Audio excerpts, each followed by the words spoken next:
बिस्मिल्लाहिर्रहमानिर्रहीम। स्टूडेंट्स, हमारा previous lecture था about the chemical nature of benzene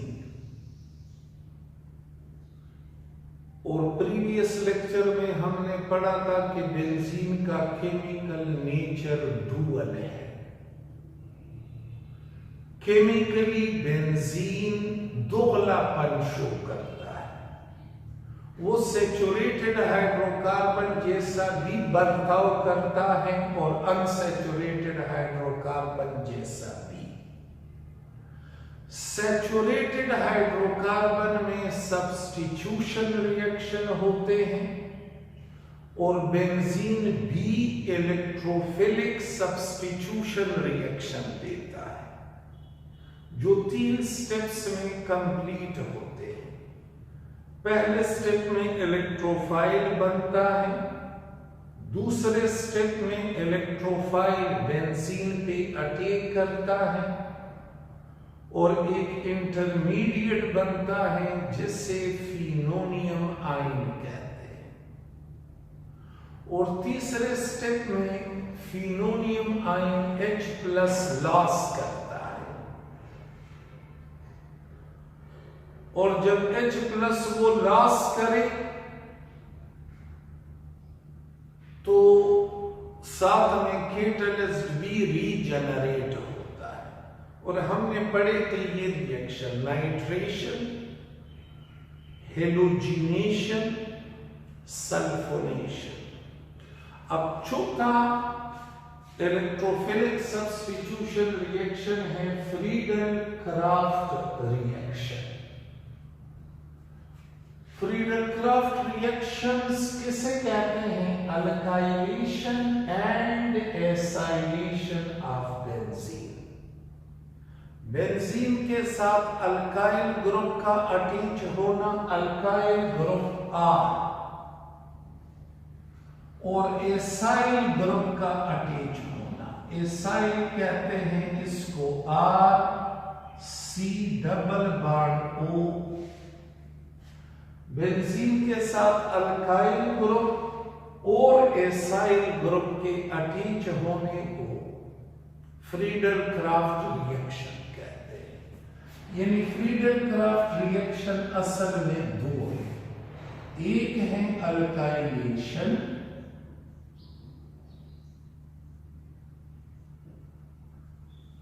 benzene के हाइड्रोजन को अगर अल्काइल ग्रुप रिप्लेस करे। ये रिएक्शन ऐसे होगा जब हम बेंजीन को अल्काइल हैलाइड के साथ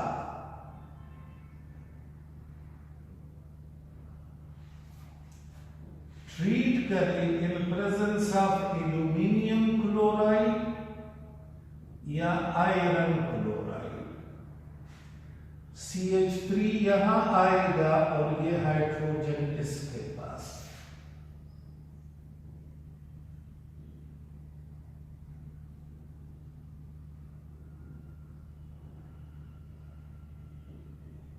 ये बेंजीन का अल्काइलेशन, ये अल्काइल ग्रुप यहां आया और हाइड्रोजन इसकी जगह पे। एसाइलेशन,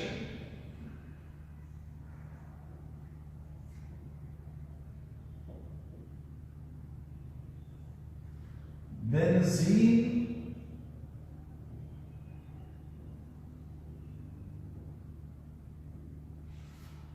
और एसीटाइल क्लोराइड,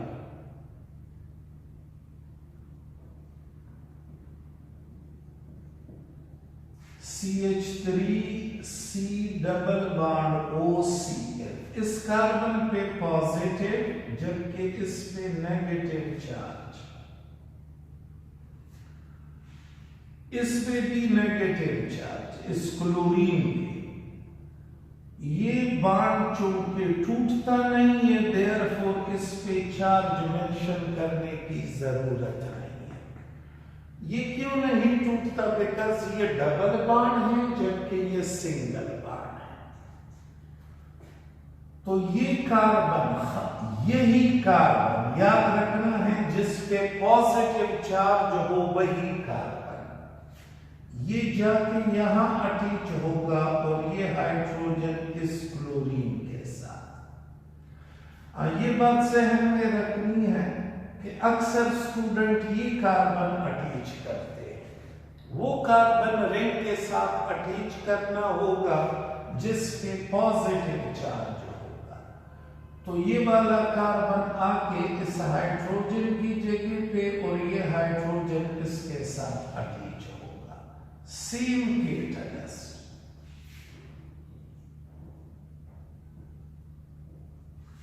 ये कार्बन आया है डबल बॉन्ड ऑक्सीजन और ये CH3 प्लस HCl। तो बेंजीन के साथ हमने अल्काइल ग्रुप और एसाइल ग्रुप दोनों अटैच किए, रिएक्शन कहलाएंगे Friedel Crafts reaction. Alkylation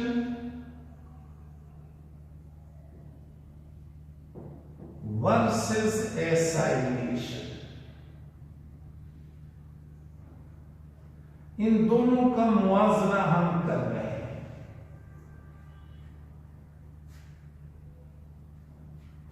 first, alkylation does not stop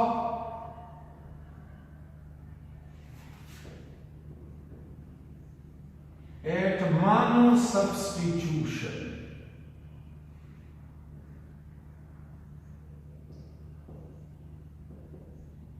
alkylation mono substitution के स्टेज पे नहीं रुकता, एसाइलेशन रुकता है। इसका ये मतलब है जब हम बेंजीन के साथ अल्काइल ग्रुप अटैच करते हैं तो एक अल्काइल ग्रुप अटैच नहीं होता, एक से ज्यादा अटैच हो जाते हैं। लेकिन जब बेंजीन के साथ एसाइल ग्रुप अटैच करते हैं तो सिर्फ एक एसाइल ग्रुप अटैच हो जाता है, एक से ज्यादा नहीं।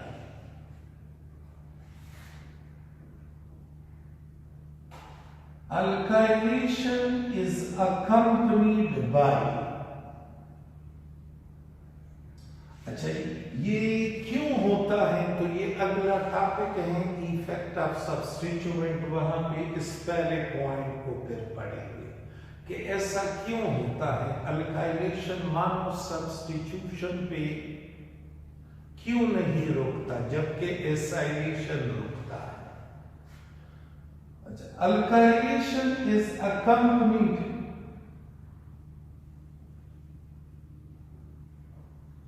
by rearrangement, rearrangement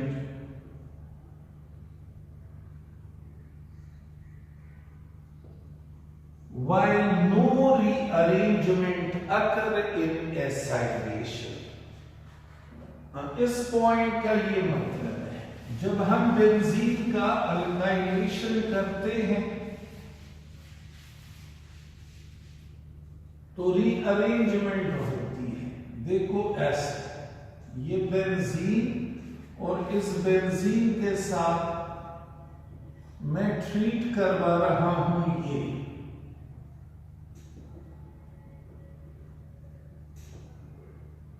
यहां क्लोरीन है, अल्काइल क्लोराइड।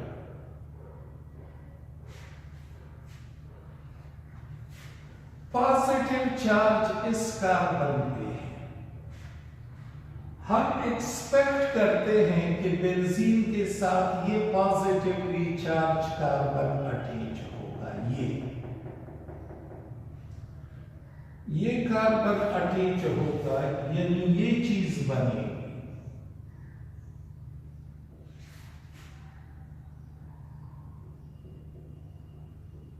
लेकिन हैरत की बात ये है, साथ में HCl,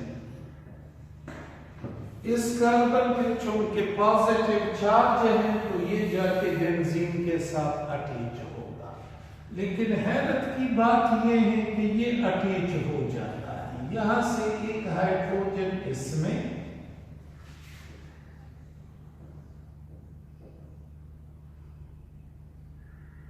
बेंजीन के साथ ये वाला कार्बन अटैच हो जाए। ये पहले CH2 था, लेकिन एक हाइड्रोजन यहां चला गया, CH3 पर और HCl। ये बनता है, ये नहीं बनता। इसे कहते हैं रीअरेंजमेंट। अल्काइलेशन में रीअरेंजमेंट होती है, एसाइलेशन में किसी किस्म की कोई रीअरेंजमेंट नहीं होती। ये जो 4 रिएक्शन है, इनसे ये बात साबित होती है कि बेंजीन एक सैचुरेटेड हाइड्रोकार्बन है। कौन से 4 रिएक्शन? नाइट्रेशन, हेलोजिनेशन, सल्फोनेशन और फ्रीडल-क्राफ्ट रिएक्शन। फ्रीडल-क्राफ्ट रिएक्शन में ये 2 पॉइंट बेहद इंपॉर्टेंट। पहला पॉइंट ये कि अल्काइलेशन मानो सब्स्टिट्यूशन पे नहीं रुकता, जबकि एसाइलेशन रुकता है। और दूसरा पॉइंट ये कि अल्काइलेशन के दौरान रीअरेंजमेंट होती है। ये रीअरेंजमेंट क्यों होती है, हम तो इसकी वजह भी देखें। जब यहां से ये मैं आपको एक्सप्लेन करवा रहा हूं कि ये कार्बन क्यों अटैच हुआ, ये क्यों अटैच नहीं हुआ, तो इसकी वजह ये है कि ये जो इलेक्ट्रोफाइल कार्बोनियम आयन बना, ये प्राइमरी कार्बोनियम आयन है। और ये प्राइमरी कार्बोनियम आयन स्टेबल नहीं होता, ये एकदम अपने आप को रीअरेंज करवाता है। किसमें? सेकेंडरी कार्बोनियम आयन में। ये H यहां से यहां चला जाएगा और ये पॉजिटिव चार्ज इस पे आ जाएगा, ये चीज बनेगी। और ये रीअरेंजमेंट बेंजीन पे अटैक करने से पहले होगा। सेकेंडरी कार्बोनियम आयन में ये चेंज होता है। तो इन रिएक्शन से ये बात साबित होती है कि बेंजीन एक सैचुरेटेड हाइड्रोकार्बन है, क्योंकि सैचुरेटेड हाइड्रोकार्बन सब्स्टिट्यूशन रिएक्शन देते हैं और बेंजीन भी सब्स्टिट्यूशन रिएक्शन देता है। अच्छा, बेंजीन अनसैचुरेटेड हाइड्रोकार्बन जैसा भी बर्ताव करता है।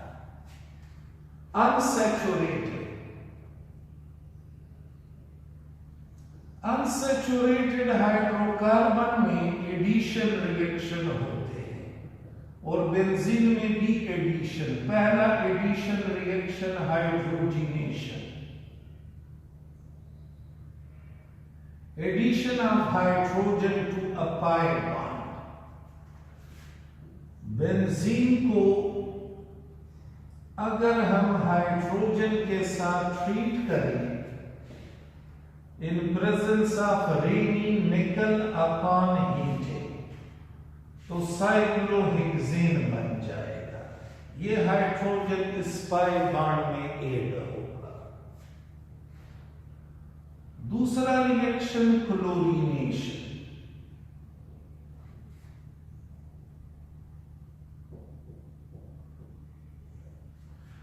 बेंजीन को अगर हम क्लोरीन के साथ ट्रीट करें इन प्रेजेंस ऑफ सनलाइट, तो जैसे ऊपर हाइड्रोजन ऐड हुआ, इसी तरह ये क्लोरीन इसमें ऐड हो जाएगा।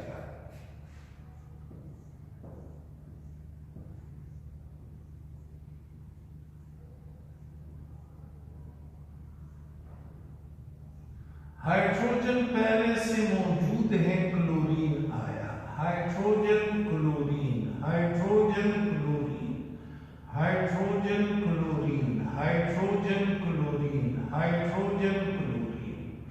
हाइड्रोजन पहले से मौजूद है और क्लोरीन ऐड हुआ। इस कंपाउंड का नाम है ये साइक्लोहेक्सेन और ये क्लोरीन सब्स्टिट्यूएंट। कितने क्लोरीन हैं? 6। तो ये हेक्साक्लोरो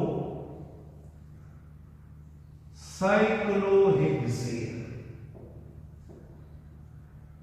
इन दो रिएक्शन से ये बात साबित होती है कि बेंजीन में एडिशन रिएक्शन होते हैं और एडिशन रिएक्शन जिस कंपाउंड में होंगे वो अनसैचुरेटेड होगा।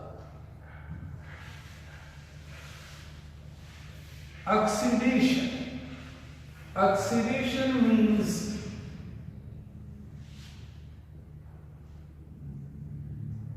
Addition of oxygen, removal of hydrogen or both. Oxygen का ऐड होना और हाइड्रोजन का रिमूव होना। 3 डिफिनेशन। हाइड्रोजन का एडिशन, ऑक्सीजन का एडिशन,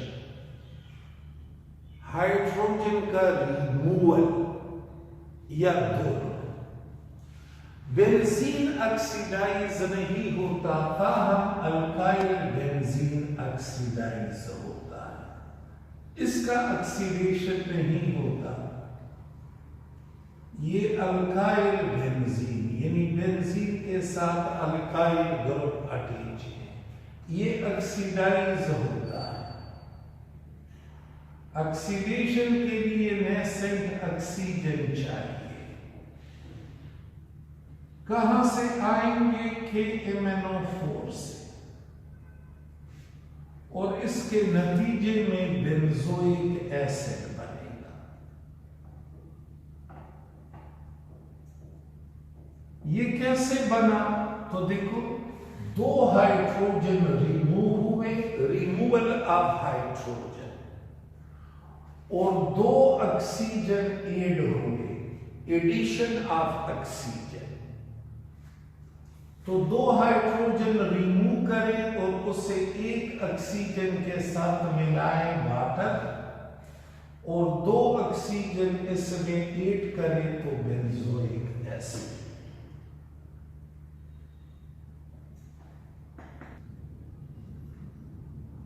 ये इस चैप्टर का आखिरी टॉपिक, एक effect of substituent on further substitution in benzene। इसका मतलब ये है, देखिए ये बेंजीन और इस बेंजीन के साथ एक इलेक्ट्रोफाइल रिएक्शन कर रहा है। ये इलेक्ट्रोफाइल बेंजीन रिंग पे अटैक करेगा और यहां से H+ को बाहर करवाएगा।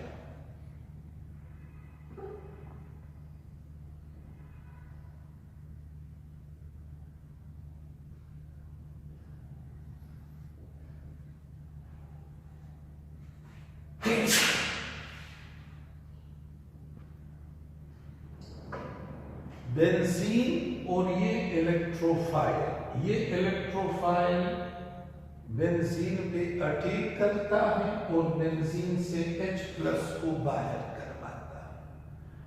ये रिएक्शन इलेक्ट्रोफिलिक सब्स्टिट्यूशन रिएक्शन है।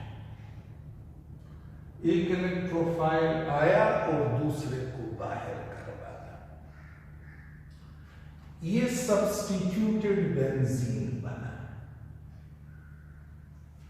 अब ये सब्स्टिट्यूटेड बेंजीन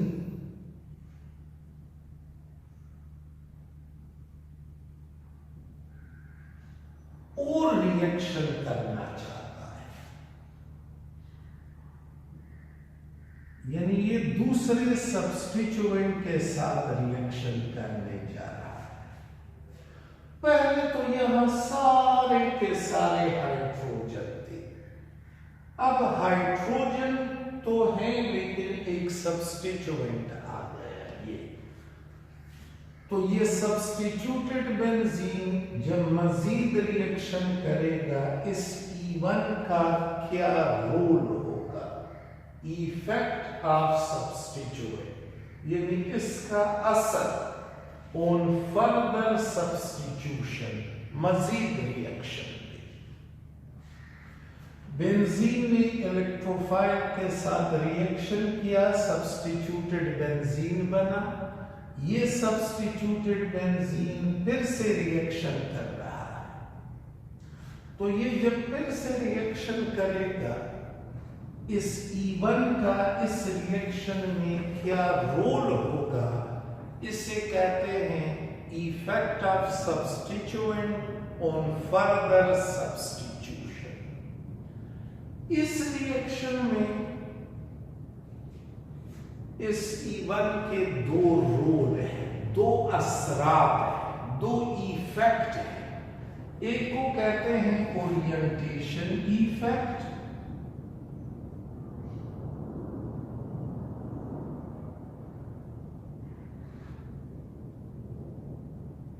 और दूसरे को कहते हैं रिएक्टिविटी इफेक्ट।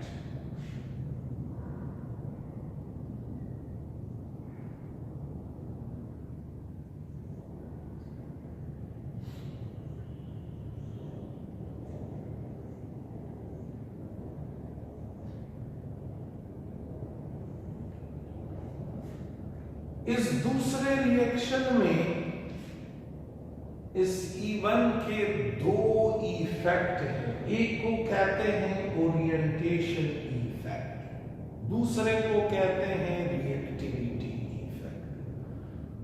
फिर से सुने, ये बेंजीन, कार्बन और हाइड्रोजन, इलेक्ट्रोफाइल ने अटैक किया, हाइड्रोजन को बाहर करवाया, सब्स्टिट्यूटेड प्रोडक्ट बना, सब्स्टिट्यूएंट अटैच हुआ। अब ये बेंजीन नहीं रहा बल्कि सब्स्टिट्यूटेड बेंजीन बना। हाइड्रोजन की जगह पे एक नया ग्रुप अटैच हो चुका है।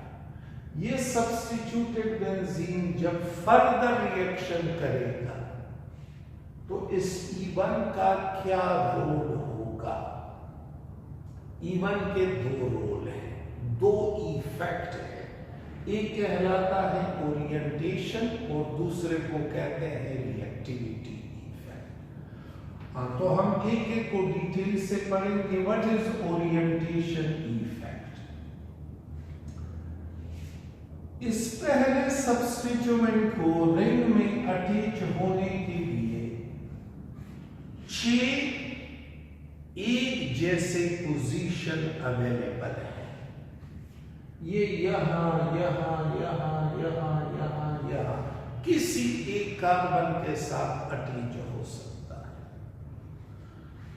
E1 के लिए 6 एक जैसे सीट्स अवेलेबल हैं, जबकि इस E2 के लिए कितने पोजीशन हैं? 3, 5 नहीं, 3 कैसे? आर्थो, मेटा और पैरा। आर्थो, मेटा और पैरा। तो E2 अगर आर्थो पे अटैच होता है, ये पैरा पे भी अटैच होगा।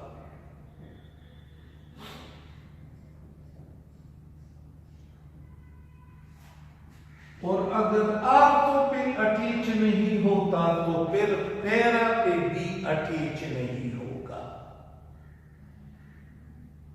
फिर कहां अटैच होगा? फिर वो मेटा पे अटैच होगा।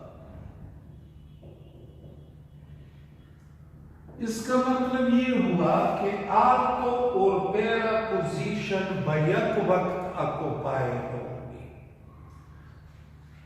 E1 के लिए कितने सीट्स अवेलेबल हैं? 6 एक जैसे, जबकि E2 के लिए 3।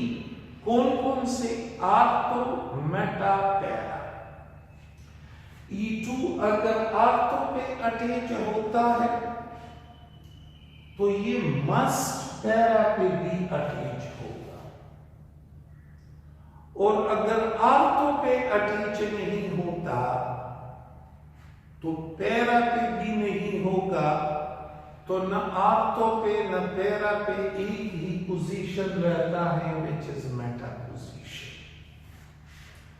अच्छा, E2 कहां अटैच होगा ये E2 खुद नहीं जानता। E2 का पोजीशन ये E1 बताएगा।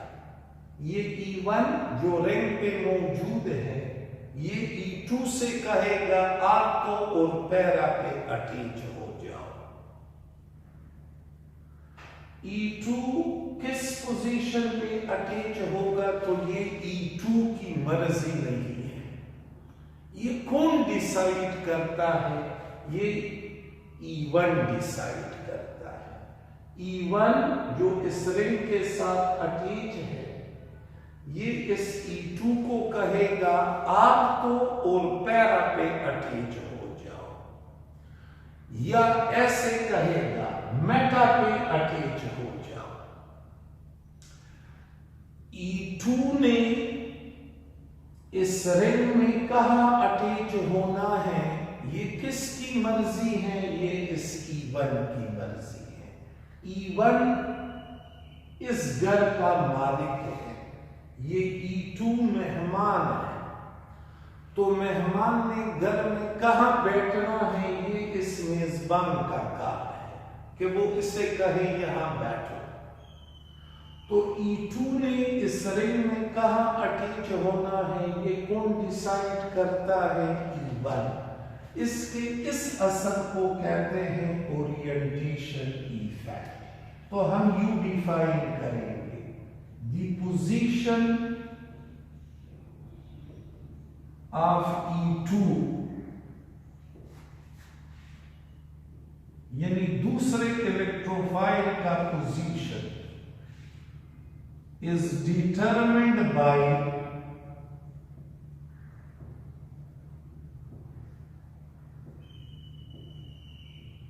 E1. This is called orientation effect. E2 ने रिंग में कहां अटैच होना है ये कौन डिसाइड करता है? E1। और E1 के इस असर और रसूख को ओरिएंटेशन इफेक्ट कहते हैं। अगर ये E2 आर्थो पैरा पे अटैच हो जाए, जैसे यहां पे हुआ आर्थो पैरा पे, तो E1 कहलाएगा आर्थो पैरा डायरेक्टर,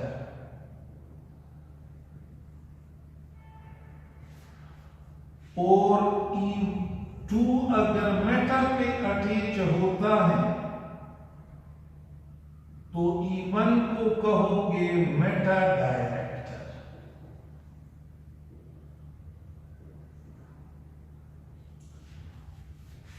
इस E1 को आर्थो पैरा डायरेक्टर कहोगे उस वक्त अगर E2 आर्थो और पैरा पे अटैच होता है।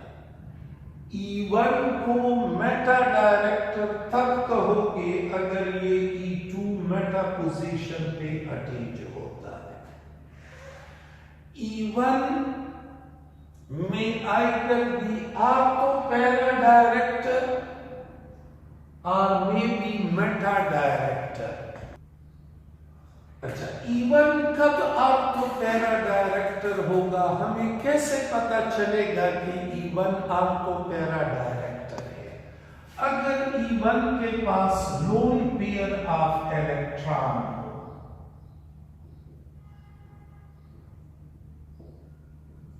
तब ये आर्थो पैरा डायरेक्टर होगा, एक्सेप्ट अल्काइल ग्रुप, सिवाय R ग्रुप के। तभी आपको पैरा डायरेक्टर होगा। और अगर लोन पेयर ऑफ इलेक्ट्रॉन ना हो तो फिर ये मेटा डायरेक्टर होगा। नो लोन पेयर,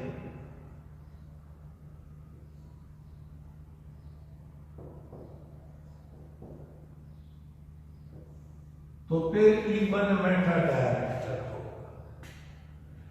देखो ऐसे इवन की जगह पे मैं OH लिख रहा हूं। अब OH के पास लोन पेयर ऑफ इलेक्ट्रॉन है, और E2 की जगह पे NO2 लिख रहा हूं, NO2 प्लस। E1 की जगह पे मैंने OH लिखा, E2 प्लस की जगह पे NO2 प्लस। तो क्या होगा, एक NO2 आर्थो पे और एक NO2 मेटा पे अटैच होगा। एक NO2 आर्थो पे और एक NO2 पैरा पे अटैच होगा, मेटा पे नहीं। मतलब ये हुआ कि अगर इसके पास लोन पेयर ऑफ इलेक्ट्रॉन हो तो ये E2 आर्थो और पैरा पे, सिवाय अल्काइल ग्रुप के। और अगर इसके पास लोन पेयर ऑफ इलेक्ट्रॉन ना हो तो फिर ये E2 मेटा पे अटैच होगा। लोन पेयर ऑफ इलेक्ट्रॉन में ऐसी खास बात क्या है तो ये इंशाल्लाह अगले लेक्चर में एक्सप्लेन करेंगे और यहीं से शुरू